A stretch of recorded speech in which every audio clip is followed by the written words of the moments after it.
Republicans in Washington have not minced words when it comes to Alabama Senate candidate Roy Moore.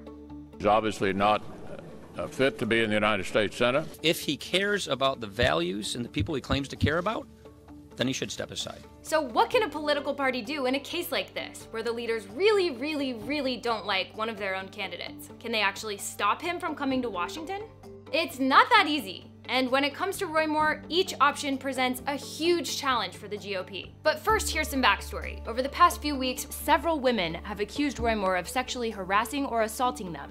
Many of them when they were teenagers, and he was in his 30s. So far, Moore denies wrongdoing. I'll quit standing when they lay me in that box and put me in the ground. Okay, so what can the GOP do? First option, Republicans could back a write-in candidate to oppose Moore. It's too late to take Moore's name off the ballot, since ballots have already been printed, but they could literally ask voters to write in a different candidate's name.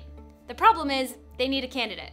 And they need a really good candidate before December 12th. And even then, a write-in candidate could split the vote with Roy Moore, and that would hand the seat to Democrat Doug Jones. Plus, President Trump ended up endorsing Moore, so that option looks like it's off the table. A second option, Alabama's state Republican Party could disqualify Moore from the race. And that means even if he gets the most votes, he wouldn't be able to win.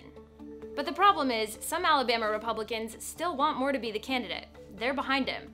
So disqualifying him could trigger an intra-party feud. Third option, Alabama's Republican governor could try to delay the election.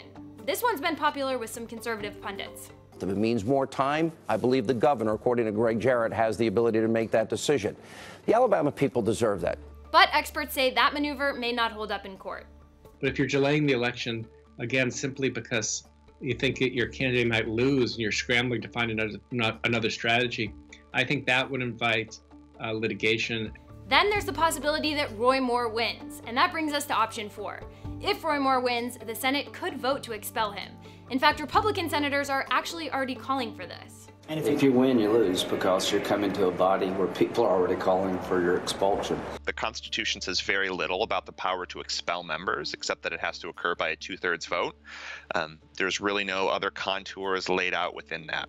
Technically, it is a viable option, but legal experts say it's really hard to see the Senate going through on that. That's because in the past, the Senate has chosen not to expel colleagues for conduct that occurred before an election and that was known to voters at the time of the election.